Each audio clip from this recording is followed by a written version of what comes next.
அகர முதல்வன் ஆதி பகவன் அகஸ்தீஸ்வரன் அகவன் என்னும் நாமம் தாங்கிய அகஸ்தீஸ்வரன்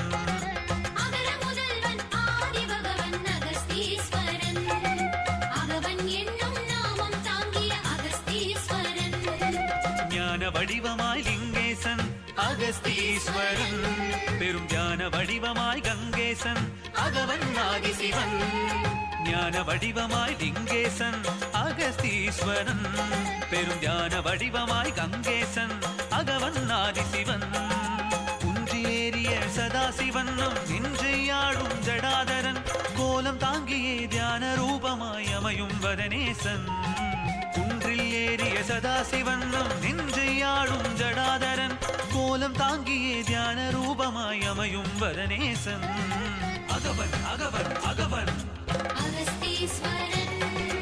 அனந்த மங்கள முகலிங்கன் அகவன் அகவன் அகவன் அனந்த மங்கள முகலிங்கன் அகர முதல்வன் ஆதி பகவன் அகஸ்தீஸ்வரன் அகவன் என்னும் நாமம் தாங்கிய அகஸ்தீஸ்வரன்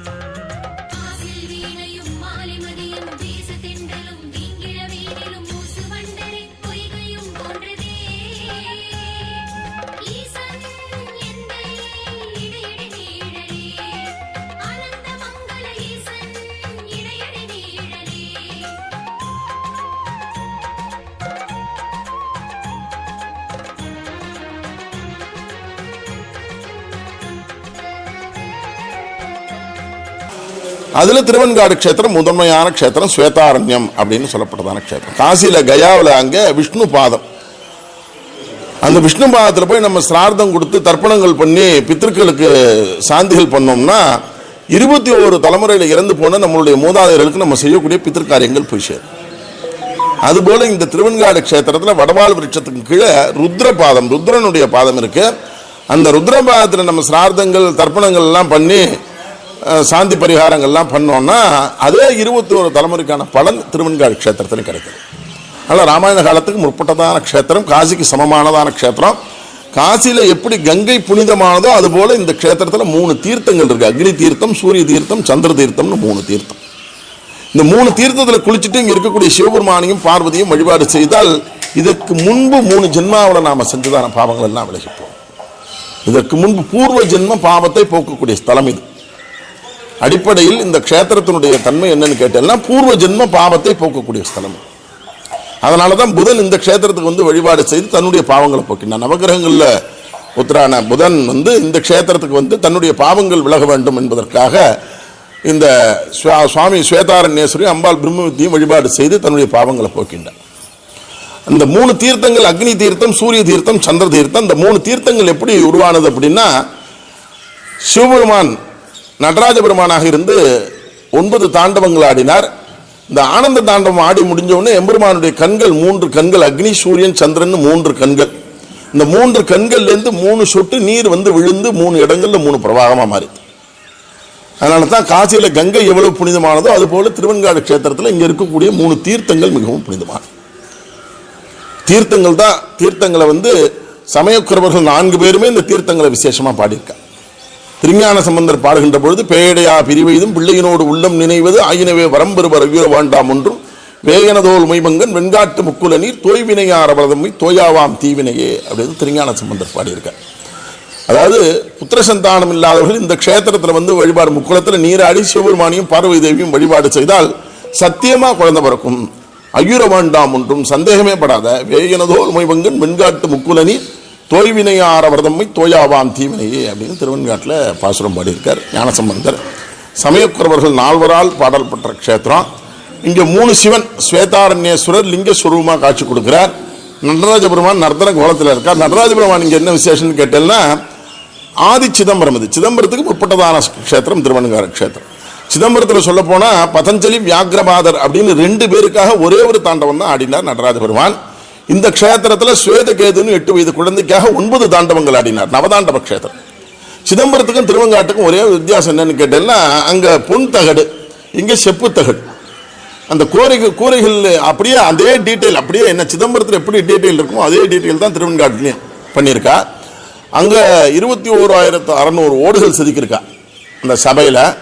அதே மாதிரி திருவெண்காட்டிலையும் 21,600 ஓடுகள் தான் செதுக்கியிருக்கா. ஒரு மனிதன் ஒரு நாளைக்கு சுவாசம் பண்ணக்கூடிய மூச்சு காட்டினுடைய அளவு 21,600 தடவைகள். அந்த தத்துவத்தை அடிப்படையாக வச்சு ஓடுகளை அதில் வேய்ந்திருக்கா. பின்னால் ரகசியம் உண்டு, விடங்கர் அபிஷேகம் உண்டு, ஒவ்வொரு நாளும் அன்னாபிஷேகம் உண்டு. விடங்கருக்கு சிதம்பரத்தில் எப்படி நடைமுறை இருக்கோ அதே மாதிரியே நடைமுறை திருவெண்காடு க்ஷேத்திரத்திலையும் நடந்தது. அதனால ஆதி சிதம்பரம் 2வது சிவன், 3வது சிவன் அகோரமூர்த்தி அப்படின்னு சொல்லப்பட்டதான ரொம்ப பிரம்மாண்டமான மூர்த்தி திருவெண்காடு க்ஷேத்திரத்தில் இருக்கு. உலகத்தில் வேற எங்குமே கிடையாது, திருவெண்காட்டில் மட்டும்தான் அந்த அகோரமூர்த்தி நம்ம தரிசனம் பண்ண முடியும். அகோரமூர்த்திங்கிறவ யாருன்னு கேட்டால் சிவபெருமானுக்கு 5 முகம், ஈசானம், தத்புருஷம், அகோரம், சத்யோஜாதம், வாமதேவம்னு 5 முகம் இருக்கு சிவபெருமானுக்கு. இந்த 5 முகங்களுக்கும் 5 வேலைகள் இருக்கு. பஞ்சகிருத்தியங்கள்னு பேரு. சிருஷ்டி, ஸ்திதி, சம்ஹாரம், திரோபாவம், அனுகிரகம். படைத்தல், காத்தல், அழித்தல், மறைத்தல், அருளுதல் அப்படின்னு சொல்லப்பட்டதான 5 கிருத்தியங்களை சிவபெருமானுடைய 5 முகங்களும் செய்கிறது. ஒரு முகத்துக்கு ஒரு வேலை. சிவபெருமான் லிங்கமாக இருக்கக்கூடிய சிவபெருமானை சுற்றி 4 திசைகள், 4 முகங்கள். மேல் நோக்கியதாக, ஆகாசத்தை நோக்கியதாக ஒரு முகம், 5 முகம் சிவபெருமானுக்கு. அதுல சிவபெருமானுடைய தென் திசையை நோக்கிய பகுதிக்கு பேர் அகோர முகம்னு பேர். அந்த அகோர முகத்தினுடையதான வேலை சம்ஹார கிருத்தியத்தை பண்ணக்கூடியது, தீவிகளை அழிக்கக்கூடியது. மருத்துகாசுரன் அப்படின்னு ஒரு அசுரன் மகத்தான தபஸ் பண்ணா சிவபெருமானை நோக்கி. யார் தவம் பண்ணாலும் சிவபெருமான் காட்சி கொடுப்பார். மகத்தான தபஸ் பண்ணா, கடலுக்கடியில் மூழ்கிண்டு மூச்சுக்காத்து அடைக்கிண்டு ஒத்த காலில் நின்று சிவபெருமானை நோக்கி தபஸ் பண்ணா. சிவபெருமான் காட்சி கொடுத்தார். தன் கையில் இருக்கப்பட்டதான சூலாயத்தை அசுரன்ட்ட வரமா கொடுத்தார். இந்த சூலாயத்தை வரமா வாங்கின்ற அசுரன் தன்னுடைய அசுரத்தன்மையின் காரணமாக மதங்காதி முனிவர்களையும் இந்திராதி தேவர்களையும் கொடுமைப்படுத்தார். தமம் செய்து கொண்டிருந்த தேவர்களையும் முனிவர்களையும் கொடுமைப்படுத்துறான், இம்சப்படுத்துறான். அந்த இம்சை தாங்க முடியாம, அசுரனிதான இம்சை தாங்க முடியாம இந்த க்ஷேத்திரத்துக்கு இங்க இருக்கக்கூடிய சிவபெருமான்ட்ட முறையிடுறா. முறையிட்ட உடனே எம்பெருமான் நந்தி தேவர் இடபதேவர் அனுப்புறார். இடபதேவர் அனுப்பி போய் அசுரனை வதம் பண்ணிட்டு வான்னு அனுப்புறார். இடபதேவர் போய் சண்டை போடுறார். இடபதேவர் போய் ஒரு மூச்சு காத்து விட்ட உடனே அசுரனுடைய கூட்டம் எல்லாம் அழிஞ்சு போறது. அசுரன் நிராயுத பாணியாரான். வேற வழியே இல்லாம சிவபெருமான்ட்டே இந்த வரமா வாங்கின சூலத்தை வச்சுட்டு சண்டை போடுறான். அந்த சூலாயுதம் சிவபெருமானால் அசுரனுக்கு கொடுக்கப்பட்ட காரணத்தினால நந்தி தேவர் தாழ் பண்ணிக்கிறார். எங்க பாஸ் கொடுத்தது, அதை எதிர்த்து நான் சண்டை போடக்கூடாது அப்படின்னு தாழ் பண்ணிக்கிறார். 9 இடத்துல குத்தினா அசுரன் நந்தி பெருமான. இன்னைக்கு அந்த காயங்கள் அப்படியே தான் இருக்கு. இந்த நந்தி பெருமானுக்கு பார்த்தீங்கன்னா கொம்பு கிடையாது, காது கிடையாது, முதுகு பாகம், கால்கள் முதலான 9 இடங்கள்ல ஓட்டைகள் இருக்கும். 9 இடங்கள்ல ஓட்டைகள் இருக்கும். கொம்பு கிடையாது, காது கிடையாது.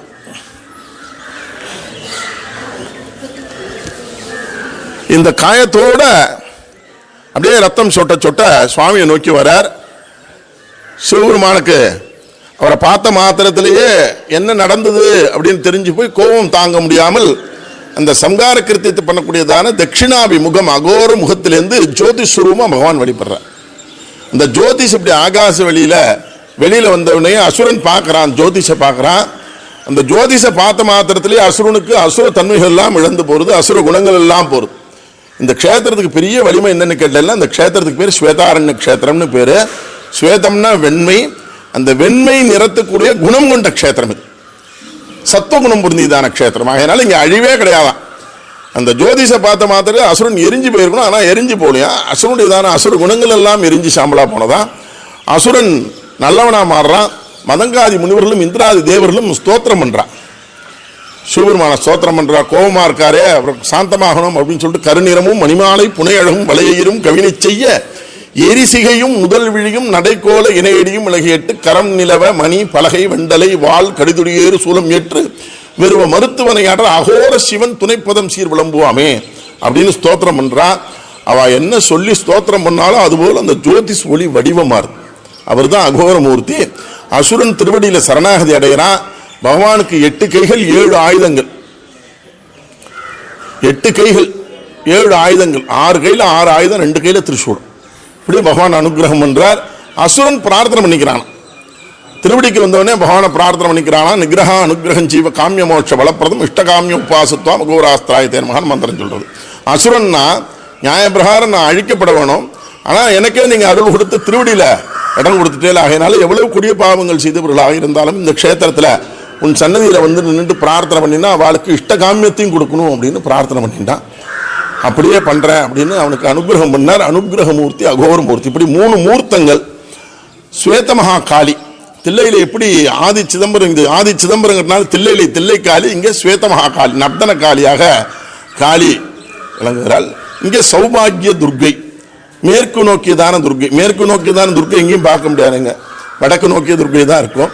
இந்த க்ஷேத்திரத்தில் மேற்கு நோக்கியதான துர்கை, அதாவது மகிஷாசுரன் அப்படிங்கிற அசுரனை வதம் பண்ணதுனால அம்பாளுக்கு அபமிருத்தி தோஷம் வந்தது, பிரம்மஹத்தி தோஷம் வருது. அந்த பிரம்மஹத்தி தோஷம் போகணும், நிவர்த்தி ஆகணுங்கிறதுக்காக இந்த க்ஷேத்திரத்தில் தபஸ் பண்ணதாகவும் இந்த க்ஷேத்திரத்தில் அம்பாளுக்கு அந்த பாப விமோசனம் கிடைச்சதாகவும் வரலாறு. அதனால மேற்கு நோக்கிய துர்கை சௌபாகிய துர்கை. பின்னால பிரம்ம வித்யா அம்பாள், ஸ்வேதாரண்யேஸ்வரர் அம்பாள் பிரம்ம வித்யா அம்பாள். 51 சக்தி பீடத்தில் இது வித்யா பீடம், பேரறிவை கொடுக்கக்கூடிய க்ஷேத்திரம் இது. அதனால தான் இந்த க்ஷேத்திரத்தில் வந்து தட்சிணாமூர்த்தி எப்படி இருப்பார்னா நெக்ரோதாசனம் அப்படின்னு ஒரு ஆசனத்தில் அமர்ந்திருப்பார். எல்லா ஊர்லேயும் தட்சிணாமூர்த்திக்கு ஒரு காலம் தொங்க போட்டு ஒரு காலம் மடக்கிட்டு உட்கார்ந்துட்டு இருப்பார். ஆனால் இங்கே நெக்ரோதாசனம் அங்கங்கள் ஒவ்வொன்றும் ஒரு திசையை நோக்கியதாக நெக்ரோதாசனங்கிற ஒரு ஆசனத்தில் அமர்ந்திருக்கார். இந்த க்ஷேத்திரத்தில் பிரம்மனுக்கு உபதேசம், அதாவது தட்சிணாமூர்த்தியினுடைய அவதாரமே என்னன்னு கேட்டேன்னா சனகாதி முனிவர்களுக்கு உபதேசம் பண்ணது தான். சனகாதி முனிவர்களுக்கு சிவபெருமான் குருவாக இருந்து பாடம் சொல்லி கொடுத்தது. அந்த கோலத்துக்கு பேர் தான் தட்சிணாமூர்த்தின்னு பேர். இந்த க்ஷேத்திரத்தில் மட்டும் பிரம்மனுக்கு உபதேசம். பிரம்மன் வந்து முருகன் கையால் குட்டுப்பட்டு பிரணவத்தினுடைய பொருளை மறந்து போறான். அந்த பிரணவத்தினுடைய பொருளை இந்த க்ஷேத்திரத்தில் தட்சிணாமூர்த்திகிட்ட பிரம்மன் உபதேசம் பண்றதாக வரலாறு. அதனால மேத்தா வித்யா தட்சிணாமூர்த்தின்னு பேர் இந்த க்ஷேத்திரத்தினுடைய தட்சிணாமூர்த்தி பேர். அதனால அம்பாள் வந்து பேரறிவை கொடுக்கக்கூடிய பிரம்ம வித்யா அம்பாள். அந்த பிரம்ம வித்யா க்ஷேத்திரங்கிறதுனால இந்த க்ஷேத்திரத்தில் உபதேசம் பண்றதாக வரலாறு. அங்கேயே பிரம்ம சமாதி இருக்கு. பிரம்மாக்கள் எல்லாம் 1000 ஆண்டு காலம் பிரம்மாக்களுக்கு ஆயுட்காலம், பதவி காலம். அந்த 1000 ஆண்டு காலம் முடிஞ்ச பிறகு இந்த க்ஷேத்திரத்தில் தான் வந்து தவநிலையில் அமர்வாளாம் எல்லாரும். அதனால பிரம்ம ஸ்மசானம்னே பேர், பெரிய மயானம், பெரிய இடுகாடு என்பதெல்லாம் ஆத்ம புராணத்தில் இந்த க்ஷேத்திரத்துக்கு பேர் சொல்லியிருக்கா. அதனால பல யுகங்களை கண்ட க்ஷேத்திரம் திருவெண்காடு க்ஷேத்திரம். புதன் வந்து சந்திரனுடைய மகன் தான் புதன். சந்திரன் பண்ண பாவத்தினால புதன் அலியாக பிறக்கிறான், ஆணும் இல்லாமல் பெண்ணும் இல்லாமல் அலியாக பிறக்கிறான். இந்த அலிதோஷ நிவர்த்திக்காக இந்த க்ஷேத்திரத்தில் வந்து வழிபாடு செய்து சுவாமி அம்பாளை பிரார்த்தனை பண்ணி தவம் செய்து கிழக்கு நோக்கி அமர்ந்து தவம் செய்து தன்னுடைய பாவங்களை எல்லாம் போக்கின்றார். ஆகையினால புதனுக்கு இங்கே தனி ஆலயம் அமைத்து தனியாக இங்கே பூஜை நடக்கிறது. புதன் சம்பந்தப்பட்ட தோஷங்கள் எல்லாத்தையும் நிவர்த்தி பண்ணக்கூடியது. புதன் தான் நிறையா, அதாவது புதன் வந்து கிரகத்திலே ரொம்ப வசதியான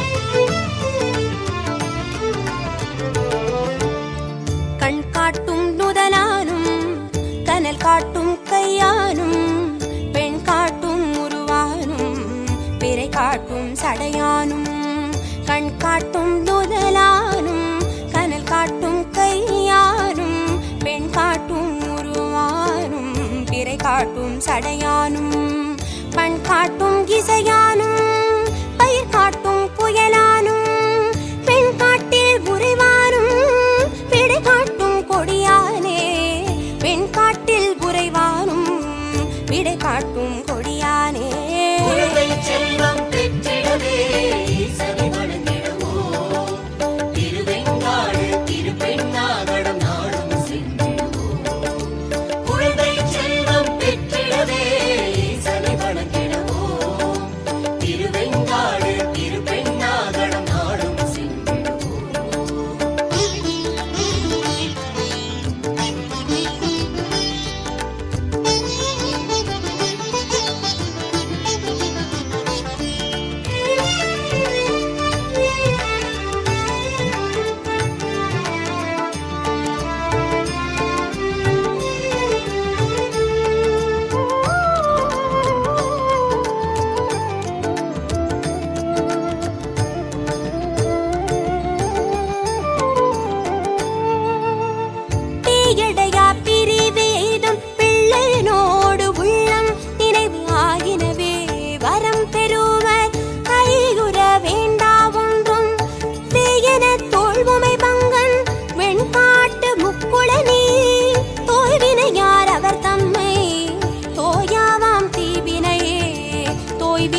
மரநிழலை குறுகி என்று விடமுண்டம் மிடற்று அண்ணல் பெண் காட்டின் தன் புறவின் மடல் விந்த முடத்தாழை மரநிழலை குறுகி என்று தடமண்டு துரைக்கின்றை தாமரையின் பூமறைய கடல் விண்ட காதிர் முத்த நகை காட்டும் காட்சியதே கடல் விண்ட கதிர் முத்த நகை காட்டும் காட்சியதே குழந்தை செல்வம் பெற்றிடவே ஈசனை வணங்கிடுவோம்.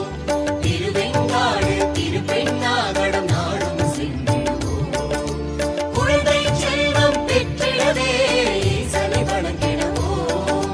திருவெங்காடு திருப்பெண்ணாகடம் நாடும் சென்றிடுவோம்.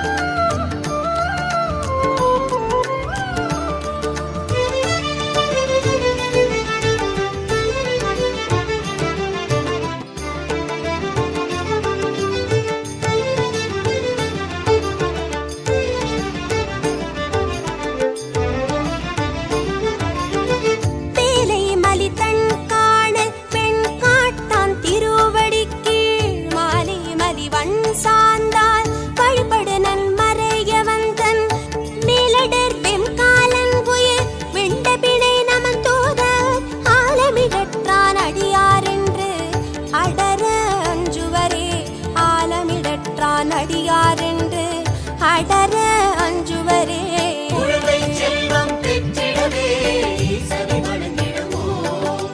திருவெங்காடு திருப்பெண்ணாகடம் நாடும் சென்றிடுவோம். குழந்தை செல்வம் பெற்றிடவே ஈசனை வணங்கிடுவோம்.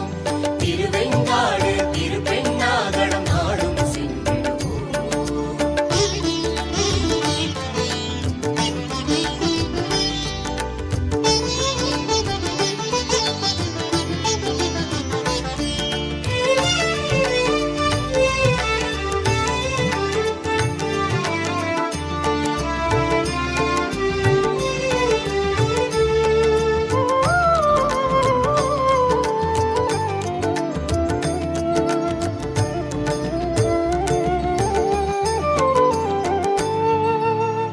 தன்மதியும் வெய்யரவும் தாங்கினான் சடையினுடன் உன்மதிய நுதலுமைவோர் கூறுகந்தான் உரை கோயில் பண்மொழியால் அவன் நாமம் பலவோத பசுங்கிள்ளை பெண்முகில் சேர் கரும்பெணைமே வீட்டிருக்கும் வெண்காடே பெண்முகில் சேர் கரும்பெணை மேல் வீட்டிருக்கும் வெண்காடே குழந்தை செல்வம் பெற்றிடவே ஈசனை வணங்கிடுவோம்.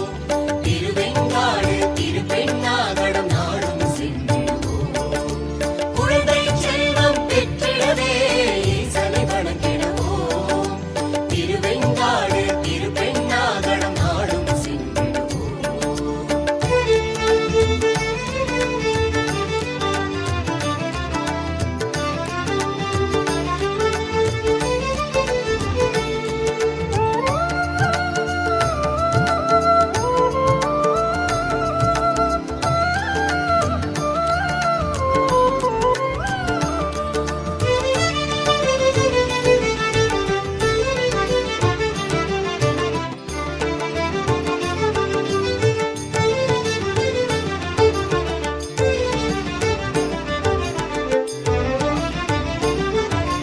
சக்கரமார்க்கு ஈந்தானும் சலந்தரனை பிளந்தானும் அக்கரை மேல் அசைத்தானும் அடைந்த ஐராவதம் பணிய சக்கரமார்க்கு ஈந்தானும் சலந்தரனை பிளந்தானும் அக்கரை மேல் அசைத்தானும் அடைந்த ஐராவதம் பணிய மிக்கு அதனுக்கு அருள் சுரக்கும் பெண் காடும் வினை துறக்கும் புக்குளம் நன்கு உடை